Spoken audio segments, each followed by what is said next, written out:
안녕하십니까. 한국 근대사 두 번째 시간입니다.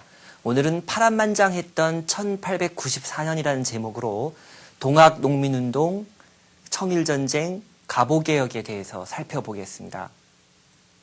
제 개인적인 생각으로 1894년만큼 파란만장했던 해는 없습니다. 동학농민운동과 청일전쟁과 갑오개혁은 각각 엄청난 핵폭탄급 위력을 가진 사건들이었습니다. 그런데 이 세 개의 사건이 동시다발적으로 연이어서 발생하게 됐다는 것이죠. 우리나라, 우리 백성들 모두 정신 차릴 수 없었습니다. 그 정도 국왕노릇을 마음껏 할 수가 없었죠. 그 울분의 역사, 그 불행했던 역사, 지금부터 살펴보시겠습니다.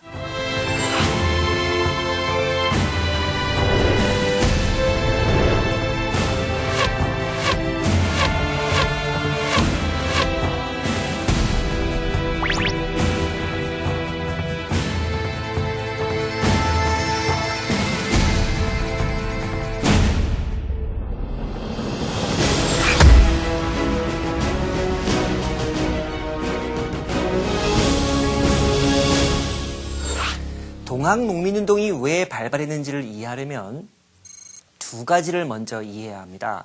우선 공면교환체제라는 것에 대해서 말씀드릴게요. 이모군란과 갑신정변을 통해서 일본은 청나라에게 완패를 당하고 맙니다. 종이호랑이인 듯 싶었던 청나라의 위력은 아직도 대단했고요.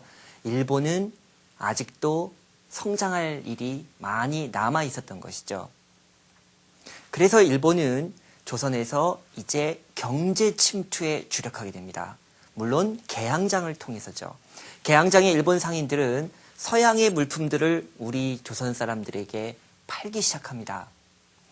가장 인기 있었던 품목은 옥양목, 광목이라고도 하죠. 옷감이 정말 흰색으로 아주 빛이 날 정도라고 해서 광목 또는 옥양목이라고 이렇게 부르죠.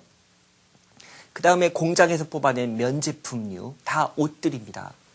그 밖에도 유리라든가 또 성냥, 램프, 석유, 그러니까 램프에 불을 붙이기 위해 그 연료로 쓰는 등유, 그 다음에 솥, 냄비, 주전자 같은 양철 제품, 그리고 톱, 칼, 망치, 못, 철사 같은 철물 제품, 그리고 자명종 시계, 이런 것들을 팔기 시작하는 것이죠. 물론 우리나라의 부유층 같은 경우에는 위스키나 포도주도 삽니다.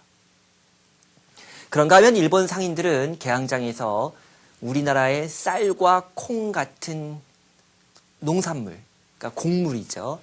그리고 소, 호랑이, 여우, 담비, 수달의 가죽을 사가지고 갑니다. 즉 한마디로 말하면 일본 사람들은 영국에서 수입했던 상품들, 그리고 자기네 공장에서 직접 만든 면제품류를 우리 한국인들에게 팔고 반대로 우리의 곡물과 천연 자원들을 헐값에 가져갔던 것입니다. 그렇다고 한다면 손해를 보는 것은 우리나라일 수밖에 없는 것이죠.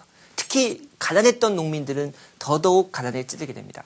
특히 농민들이 가장 원통했던 것은 자신들이 1년 내내 피땀 흘려 수확했던 쌀을 헐값에 팔게 되고 그것이 일본으로 유출되면 국내에서 쌀값이 폭등을 하게 돼요. 정작 자기들은 비싼 값에 쌀을 되사서 먹어야 했다는 사실입니다. 그리고 더 가난한 농민들은 그 쌀을 조차 살 수가 없어서 콩이나 보리 같은 잡곡류를 사서 먹어야 했습니다. 1년 내내 쌀을 길러낸 농민들이 쌀밥을 먹지 못한다. 이것이 당시 우리 농민들의 현실이었습니다. 그런 사이에 삼남지방, 특히 전라도 농민들 사이에서는 동학이라는 새 종교, 동학이라는 민족 종교가 급속도로 퍼져나가게 됩니다. 동학 여러분들 들어보셨을 거예요. 1860년경에 경주의 최재호라는 몰락한 양반이 만든 종교입니다. 왜 동학이라고 이름 붙였느냐? 바로 서양 세력과 천주교, 이 천주교를 서학이라고 불렀죠. 서양 세력과 서학이 우리나라를 위태롭게 만든다는 그런 생각이 깔려 있었던 것이죠. 그래서 우리의 우리 고유의 민간 신앙과 유교, 불교, 도교의 좋은 논리들을 모두 통합해서 만든 신흥 종교가 바로 동학이었습니다. 그러나 조선 정부는 이 동학을 혹세무민한 종교로 파악하고 이걸 이단시하게 됩니다. 그래서 교조 최재우를 잡아서 처형을 했고요. 동학교인들을 잡아 가둬서 대대적으로 처벌하게 됩니다. 이에 따라서 동학교인들은 억울하게도 산속으로 숨어들어야만 했습니다. 그러나 동학은 생명력이 질긴, 생명력이 끈끈한 종교였습니다. 이대교주 최시영의 사진을 보고 계신데요. 그렇게 볼품 없어 보이죠? 그냥 시골 할아버지처럼 보입니다. 하지만 저분은 동학 조직을 급속도로 키워낸 인물입니다. 그것도 숨어 지내면서 말이죠. 저 최시영의 별명은 최보딸입니다. 왜 그러냐면 항상 쫓겨다녀야 했기 때문에, 항상 포졸들에게 잡히는 것을 걱정했기 때문에요. 항상 자기 몸 옆에 늘 집신 한 켤레와 주먹밥 하나를 꼭 들고 있었습니다. 이 정도로 열악한 조건 속에서도 최시영은 부지런히 동학을 키웠습니다. 그래서 경상도에서 강원도로 다시 충청도로 이렇게 동학이 급속도로 퍼지죠. 자, 이쪽 지역의 조직을 북접이라고 부릅니다. 그러니까 동학의 절반 정도예요. 그런가 하면 전라도는 조금 다릅니다. 농민이 가장 많았던 전라도에서는 남접이라고 해서 최시영과는 다소 다른 계통의 농민 지도자들이 동학을 적극적으로 받아들여서 조금 뒤늦게 이 동학을 키우기 시작합니다. 그 가장 대표적인 인물이 바로 전봉준이죠. 녹두장군 전봉준입니다. 1892년이 되자 이제 자신감을 찾은 동학교인들은 교조 신원운동이라는 것을 펼칩니다. 교조 최재우가 원통하게 죽은 것을 풀어달라는 것이죠. 즉 누명을 벗겨달라는 겁니다. 이게 바로 교조 신원운동이에요. 이 교조 신원운동을 또 펼친 또 다른 목적이 있습니다. 그것은 이제 동학교인들이 산으로 숨어서 몰래 종교활동을 할 것이 아니라 동학이라는 종교의 자유를 얻어서 이제는 터놓고 마음 편히 공개적으로 포교활동을 하고 싶다는 욕구를 드러낸 것이죠. 이에 대해 조선 정부는 검토를 해볼 테니 돌아가 기다려라 이렇게 얘기합니다. 그러나 그건 진심이 아니었죠. 속셈으로는 시간을 버는 것뿐이었습니다. 그러니까 동학교인들을 속이는 행동이었죠. 동학교인들은 다시 분노하기 시작했습니다. 그래서 1893년이 되면 충북 보은과 전라도 금구에서 다시 집회를 여는데요. 이때는 단순히 교조 신원과 또 동학 포교의 자유만을 요구하는 것이 아니었습니다. 이제는 정치적인 구호를 내뱉기 시작합니다. 그러니까 서양 세력 배격하자, 일본 배격하자, 부정부패하고 있는 이 탐관오리들을 처벌하자, 정부여 각성하라, 이런 요구들이 나오게 되고요. 또 이 집회에는 동학을 믿고 있는 농민들뿐만 아니라 동학을 믿지 않는 농민들까지도 참여하게 됩니다. 집회의 규모가 점점 커지게 되고 동학의 위상이 점점 높아지게 되었던 것이죠.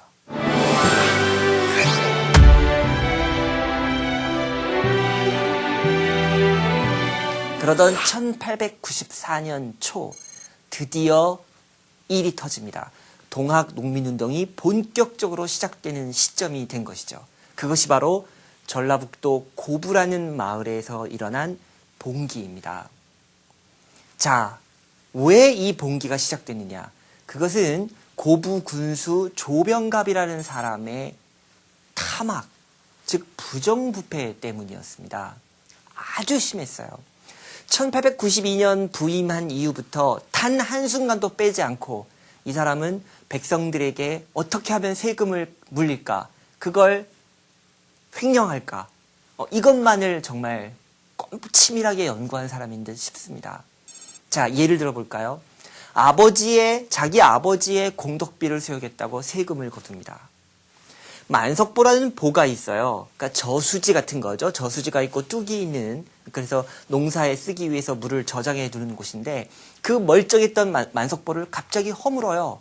그리고 새로운 만석보를 짓겠다고 합니다. 그러면서 세금을 또 거두죠.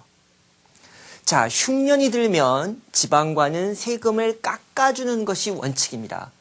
그런데 또 이 조병갑 군수는 흉년이 들었는데도 불구하고 세금을 더 거둡니다. 그뿐이 아니에요. 좀 있어 뵈는 농민들이 있거든요. 간혹 있습니다. 그런 사람들에게 이제 딴지를 걸어요. 아, 너 나라에 충성하지 않는 것 같아. 너 부모님께 효도하지 않는 것 같아. 너 이웃들하고 사이좋게 안 지내는 것 같아. 이렇게 말도 안 되는 죄목을 걸어서 세금을 낼 것을 강요합니다. 세금 내주면 봐주겠다는 뜻이죠. 한 번은 분노한 마을 주민들이 이 고부군 관아에 탄원서를 냅니다. 그래서 조병갑 아버지의 공덕비 세우는 것을 좀 보류해달라, 이런 식의 진정을 넣게 되는 것이죠. 그랬더니 웬걸요, 조병갑 군수는 그 주동자들을 잡아다가 감옥에 가두고 고문하고 그 과정에서 전창혁이라는 사람이 목숨을 잃게 되는데요. 바로 전봉준의 아버지였죠. 자, 이제 분노한 전봉준, 그리고 전봉준을 따르는 고부의 선량한 백성들은 1894년 초에 봉기를 일으킵니다. 그래서 고부 관할을 습격하죠. 그리고 백산이라는 곳에 옮겨가서는 전라도의 모든 동학 조직에게 편지를 보내요. 그래서 우리 힘을 합쳐서 동학 농민군을 대대적으로 키워서 우리의 세상을 만들어보자. 농민 세상을 만들어보자. 지방군과도 싸우고 중앙에서 긴급히 내려온 정부군과도 싸웁니다. 모두 이겼습니다. 승리의 원동력은 무엇보다도 새로운 세상을 만들겠다는 농민들의 신념과 의지 때문이었습니다.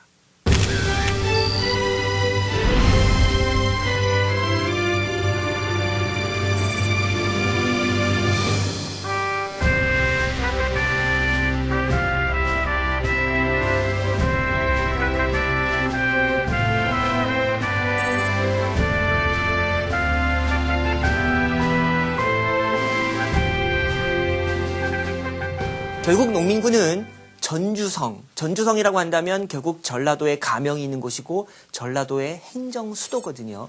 이곳까지 점령해 들어갑니다. 정말 승승장구, 백전백승이었습니다. 자, 조선 정부가 급해졌습니다. 또 기댈 곳은 청나라밖에 없어요. 이모군란 때도 그랬지만 이번에도 역시 조선 정부는 청나라의 지원군, 그러니까 농민군에 대한 진압군을 요청합니다. 청나라 군대가 기다렸다는 듯이 아산만으로 상륙합니다. 그리고 일본에게 통보를 해요. 그건 왜 그랬냐면 갑신정변 때 맺은 텐진조약의 조약 내용 중에 청나라와 일본 어느 한쪽이라도 조선의 군대를 파견할 경우에는 상대편에게 통보하도록 되어 있습니다. 일본도 기다리고 있었죠. 왜냐? 10년 만에 이제 청나라에게 서욕전을 펼치겠다라는 그런 마음 자세가 아주 철저했었거든요. 기회가 온 것이죠. 동학농민운동은 일본에게는 절호의 찬스였습니다. 청나라에게 서욕하고 다시 조선에서 우위를 점할 수 있는, 교두보를 만들 수 있는 그런 계기가 됐던 것이죠. 일촉즉발의 상황이 발생하게 됩니다. 자, 조선 정부도 농민군도 당황하게 됐어요. 청나라와 일본이 끼어들 거라고는 미처 상상을 못했었습니다. 예상을 못했습니다. 그래서 정부와 농민군이 화약을 맺어요. 그러니까 평화협정, 휴전협정을 맺는 겁니다. 이제 우리 전쟁 그만하자. 외세를 일단 돌려보내놓고 다음 순서를 도모하자. 이렇게 서로 협의하는 거죠. 특히 농민군이 이 제안을 받아들였던 이유가 두 가지가 있습니다. 경상도, 강원도, 충청도 일대의 북접은 남접의 이 봉기에 참여하지 않았어요. 그러니까 남접 농민군 입장에서는 지원군이 오질 않는다는 얘기죠. 그 다음 더 중요한 이유가 있습니다. 동학 농민군의 주력 부대는 어디까지나 농민입니다. 그런데 뭔 얘기를 해야 된단 말이죠. 농번기예요. 당장 고향에 돌아가서 자기들 논밭을 가꿔야 합니다. 전쟁만 하고 있을 수가 없었어요. 그래서 화약이 이루어지게 됐던 것이죠. 자, 농민군이 해산한 다음 전봉준이 이끄는 동학군의 지도부는 전라도의 모든 군현에 집강소를 만듭니다. 이 집강소는 농민들이 중심이 된 권력기구이자 행정기구예요. 그래서 자신들이 요구하고 있던 폐정개혁 12개조 안을 실행에 옮기게 됩니다. 이 집강소는요, 우리나라 최초로 등장한 농민자치기구이기도 합니다. 이 집강소의 유형이 크게 세 가지가 있어요. 첫 번째 유형은요, 전라북도 남원, 성춘향 이몽룡 나오는 남원 있죠? 그 남원 같은 경우인데요. 여기는 지방관이 겁에 질려서 도망을 가버려요. 그래서 농민군 지도부가 들어가서 집강소를 세우고 독자적으로 마을을 다스리는 형태입니다. 두 번째 유형은요, 지방관과 농민군 지도부가 연합 지도부를 구성합니다. 그래서 함께 집강소를 운영해 나가요. 이런 경우가 가장 일반적인 유형이었습니다. 이런 경우의 대표적인 곳이 전주죠. 세 번째 유형은요, 고추장으로 유명한 순창 같은 경우인데요. 지방관 세력이 강합니다. 그래서 농민군 지도부가 양보를 해요. 아, 당신네 지방관들이 원래대로 이 마을을 통치하십시오. 집강소를 운영해 나가십시오. 단 우리는 감독을 하겠습니다. 요게 세 번째 경우입니다. 그런데 한 가지 재미있는 것은 전라남북도 통틀어서 유일하게 한 곳만 집강소가 설치되지 않는 곳이 있습니다. 여러분들 전라도가 왜 전라도인지 아세요? 전주와 나주라는 으뜸 고을의 머리글자를 따서 전라도거든요. 즉 나주란 곳은 양반들이 상당히 많았다는 얘기죠. 그래서 농민군이 발을 붙이지 못합니다. 그래서 유일하게 나주만 집강소가 없었어요.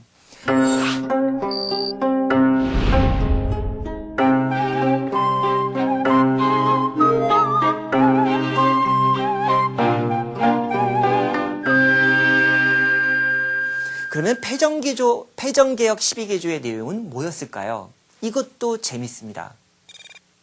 우선 충성하지 않는 자, 부모님께 효도하지 않는 자, 그리고 부정부패를 일삼는 지방관들은 모두 벌 준다고 되어 있습니다.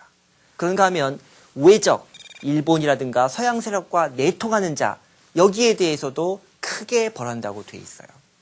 그런가 하면 신분제의 폐지를 요구합니다. 특히 노비제의 폐지를 요구하죠. 그리고 과부들의 개가라는 건 요즘 말로 하면 재혼입니다. 과부들의 재혼을 허가하자. 그리고 여성들의 인신매매를 금지하자. 이런 내용도 나오고요. 또 그런가 하면 무명잡세라고 해서 원래 세금이 아니에요. 지방관들이 그냥 자기들 멋대로 지어내는 그런 정치불명의 잡된 세금들. 이런 것들을 폐지하자. 그리고 맨 마지막에는 토지를 농민 중심으로 다시 골고루 토지를 분배하자. 이런 파격적인 내용들을 내겁니다. 그리고 그런 내용들을 실천에 옮겼던 것이죠.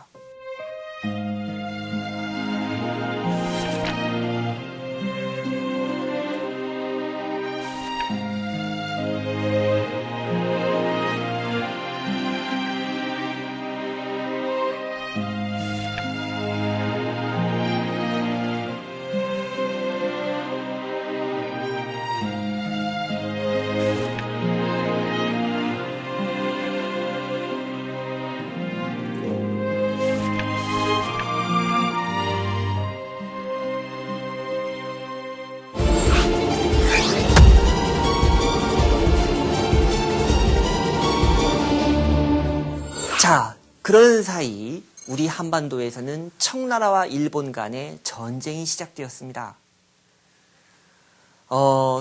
정부군과 농민군이 화약을 맺었기 때문에요. 사실은 청나라군과 일본군은 철수하는 것이 맞습니다. 청나라군은 되돌아갈 의사가 있었어요. 하지만 일본은 어떻습니까? 절호의 찬스를 놓치면 안 되겠죠. 그래서 선전포고도 하지 않고 청나라군을 기습합니다. 아주 비신사적인 행위죠. 자, 아산만에서 일본 해군이 청나라 해군을 공격합니다. 예상을 깨고 청나라군이 대패를 당했습니다. 지금 사진 보이시죠? 불타고 있는 청나라 해군 군함 사진입니다. 그런가 하면 육지에서도 대규모 전투가 벌어지게 됩니다. 바로 우리나라 두 번째 도시 평양이었습니다. 이 평양에서도 예상을 뒤엎고 일본군이 청나라군을 대파하게 됐습니다. 폐허가 된 평양의 시가지 모습도 눈에 들어옵니다. 처참한 광경입니다. 중요한 것은 고래 싸움에 새우등 터진다는 격으로 우리가 일본과 청나라 전쟁의 전쟁터가 돼서 너무나도 많은 희생을 감수해야 했다는 사실입니다. 또 하나 이 전쟁의 결과 우리는 청나라가 이기면 청나라 품으로, 일본이 이기면 일본 품으로 그대로 빨려 들어가게 되어 있었다는 사실이겠죠. 지금 보시는 장면은 일본군이 포로로 잡은 청나라 군과 함께 찍은 사진입니다. 왜 일본이 이 전쟁에서 청나라군을 이길 수 있었느냐면요. 일본 국력의 신장도 중요하고 또 일본 군사력의 증진도 중요했지만 또 하나 일본군의 사기 그리고 일본군의 질서의식이 대단했다는 겁니다. 바꿔 말하면 청나라군은 일본군을 얕잡아왔고요. 우리 조선 사람들도 얕잡아왔습니다. 군대 기강이 해이해졌어요. 사실 이 청일전쟁을 겪은 우리 한국 사람들 가운데서도 애초에는 청나라 편을 들다가 또는 청나라가 이길 거라고 예상했다가 어느 순간부터 마음을 바꿔서 일본이 이길 거라고 그리고 일본이 이겨야 한다고 응원했던 사람들이 제법 많았습니다. 이제 일본은 파죽지세로 청나라군을 밀어붙입니다. 압록강을 건너 만주로 진격했죠. 이제 전쟁터는 청나라가 됐습니다. 1895년 청나라는 서둘러 백기를 들게 됩니다. 일본군이 두려웠던 것이죠. 일본은 패전국 청나라에게 엄청난 규모의 배상금을 요구했고요. 그뿐만 아니라 요동반도와 타이완 등 많은 영토를 요구하게 됩니다. 아주 알짜배기들이었죠. 그런데 이때 러시아, 프랑스, 독일 이 세 나라가 등장합니다. 이 세 나라가 일본에게 말합니다. 일본, 너네가 승리한 건 좋은데 너무 심하잖아. 전리품을 그렇게 많이 챙기는 게 어딨어? 너네 양심도 없냐? 조금 내놔봐. 그래서 일본은 하는 수 없이 배상금만 챙기고 요동반도와 타이완 등 노른자 땅을 모두 토해내게 됐습니다. 그러자 러시아, 프랑스, 독일은 기다렸다는 듯이 그 노른자 땅들을 하나씩 차지하게 됩니다.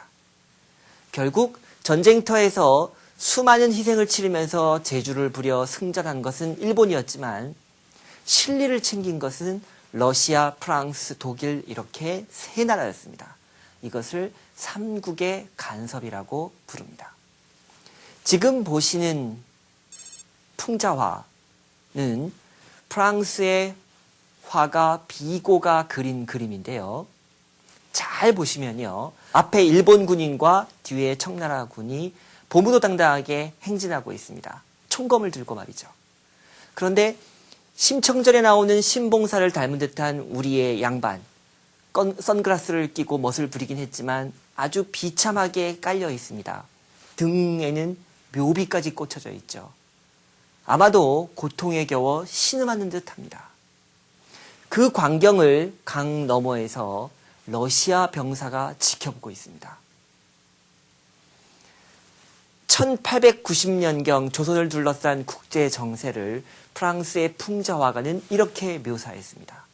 그런데 이것은 청일전쟁을 통해서 실제 상황이 되어버렸습니다. 우리나라는 고래 싸움에 새우등이 터졌고 우리의 앞날은 점점 더 어두워져만 간 것입니다. 이 사진을 봐주시죠. 이것은 이제 청일전쟁에서 승기를 잡은 일본군이 서울에 개선하는 장면입니다. 지금으로 보면 용산과 만리동의 중간쯤 됩니다. 보무도 당당한 일본군의 모습, 이것은 뭘 의미하는 것이냐면요. 그동안 중국 중심의 전통적인 동아시아 국제 질서가 무너졌다는 걸 의미합니다. 즉 중국은 이제 종이 호랑이가 된 것이고요. 그러면 새로운 강자는 누구냐? 바로 일본이라는 것이죠. 그리고 그 일본이 새로운 강자로 떠오를 수 있었던 가장 중요한 원동력은 바로 근대화에 있었다는 걸 보여주는 사진입니다. 그리고 여기서 한 가지 속으면 안 되시는 것이 있어요. 일장기와 함께 태극기가 보입니다. 일본군이 우리 한국을 그만큼 사랑했다는 얘기일까요? 아닙니다. 저건 제스처예요. 위장했다는 뜻입니다. 결국 일본이 청나라로부터 우리 조선을 구해줬다라는 이런 식의 제스처를 통해서 한국인들에게 자신의 일본 이미지를 선한 이미지로 그리고 강자의 이미지로 이렇게 치장하고 싶었던 것이겠죠.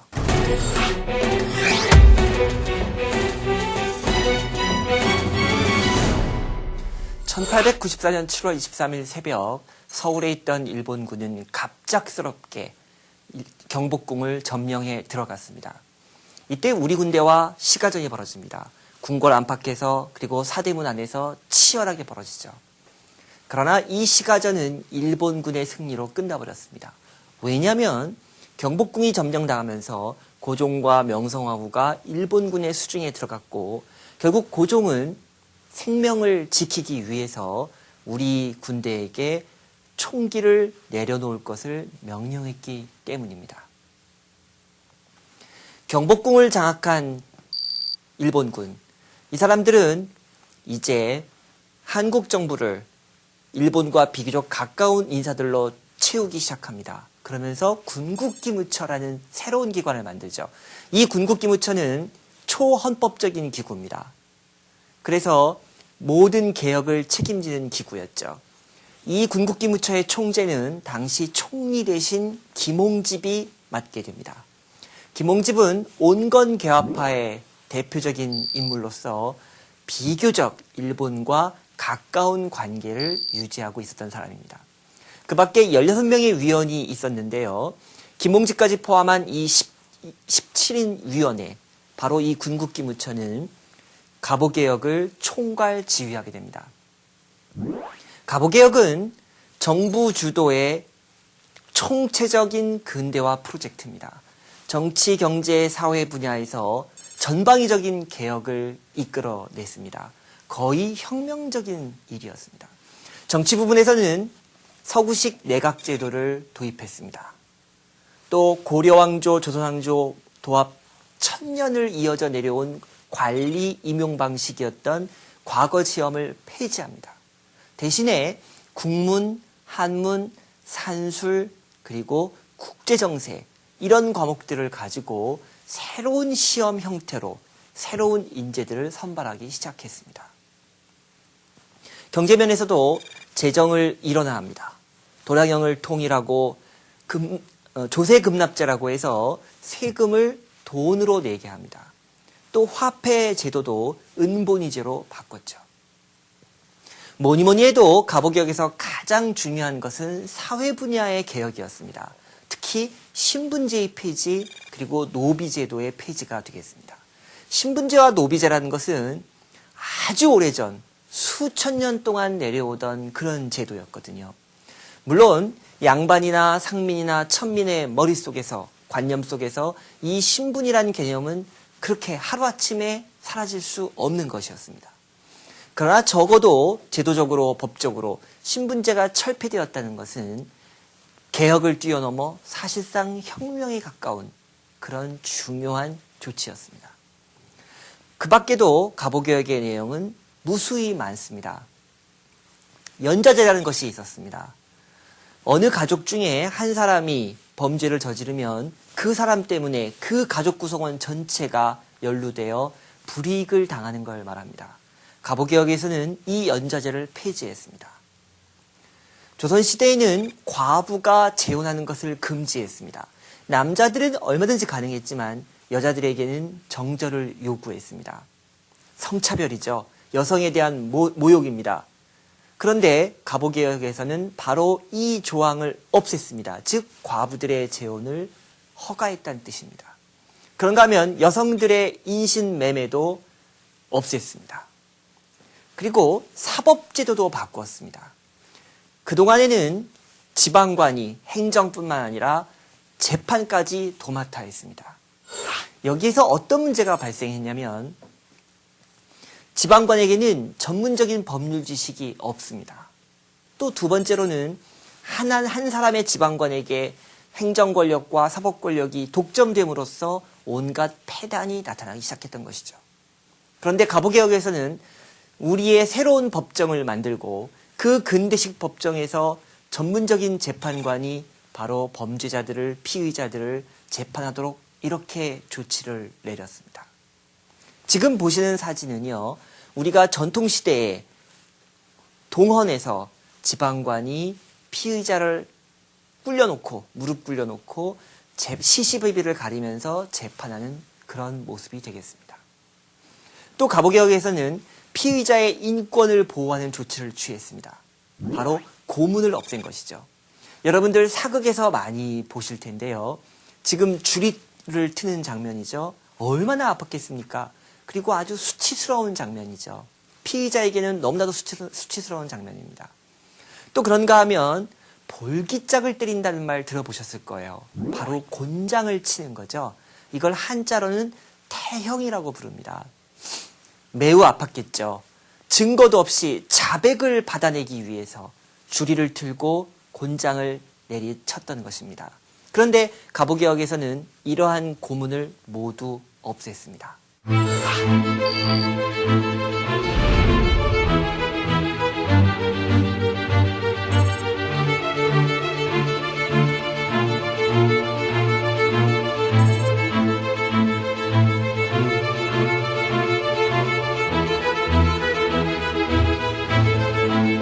가보개혁의 내용에 대해서 농민군은 환영 일색이었습니다. 왜냐하면 신분제를 폐지했고 또 과부의 재혼을 허가했기 때문이죠. 이 모든 것들은 바로 농민군이 줄기차게 정부를 대상으로 요구했던 사안이었습니다. 그러나 가보개혁은 처음부터 태생적 한계를 안고 있었습니다. 바로 일본 때문입니다. 개혁의 내용이 아무리 훌륭하다 하더라도 그 가보개혁을 밀어붙인 주체, 또 가보개혁의 배후 모두 일본이었습니다. 농민군은 일본을 싫어했죠. 따라서 가보개혁은 일반 백성들의 지지를 받기가 어려웠습니다. 이것이 가보개혁의 근본적인 한계였던 것이죠.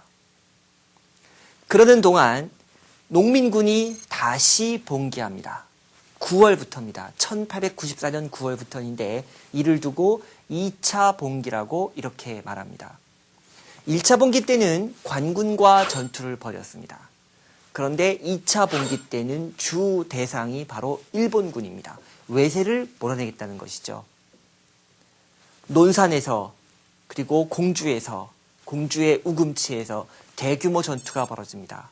농민군은 20만 명의 대군, 그러나 무기는 축창밖에 없습니다. 반면에 일본군과 정부군 연합군은 숫자는 적었지만 총은 물론이고 대포까지 건들고 있었습니다. 화력 싸움에서 상대가 되지 않습니다. 결국 농민군은 참패하고 맙니다. 그리고 후퇴를 거듭합니다. 그러던 가운데 전봉준, 김계남, 손아중 등 농민군의 지도자들은 모두 체포되어 형장의 이슬로 사라지고 맙니다. 지금 보시는 사진은 바로 전봉준이 형장의 이슬로 압송되는 그런 장면입니다. 너무나 또 안타까운 모습이죠. 녹두장군 전봉준, 키가 작고 덩치가 왜소해서 붙여진 별명입니다. 그러나 우리 역사에서 전봉준만한 거인도 찾기가 힘이 들죠. 전봉준은 동학계 지도자이면서도 농민들의 경제적 현실, 농민들의 사회적 현실, 그리고 그들의 감성과 그들의 이해관계를 가장 정확히 인식하고 농민군을 이끌고 농민운동을 벌였습니다. 또 모든 전투에서 백전백승을 거둔 군사 전략가였습니다.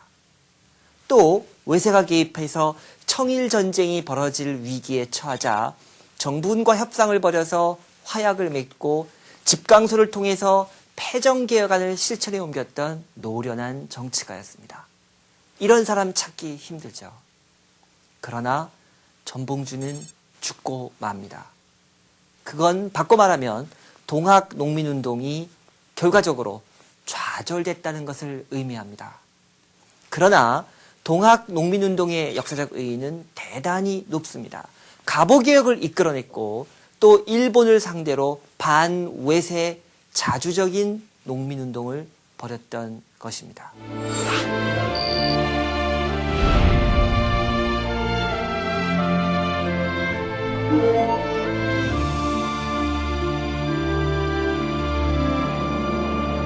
(1894년에) 일어났던 동학농민운동 그리고 청일전쟁 갑오개혁은 서로 긴밀하게 연관되어 있습니다. 동학농민운동이 청일전쟁을 일으켰고요. 청일전쟁에서 승기를 잡은 일본은 조선 땅에서 쐐기를 받고자 갑오개혁을 강요했습니다. 동학농민군은 갑오개혁을 가장 원했던 세력이었지만 그 배후에 일본이 있었기 때문에 갑오개혁을 진심으로 환영할 수 없었습니다. 바로 이러한 결과가 우리 한국으로서는 불행했던 것이죠. 자주적 근대화로 갈 수 있는 길이, 그 가능성이 점점점 희박해지게 되었던 것입니다.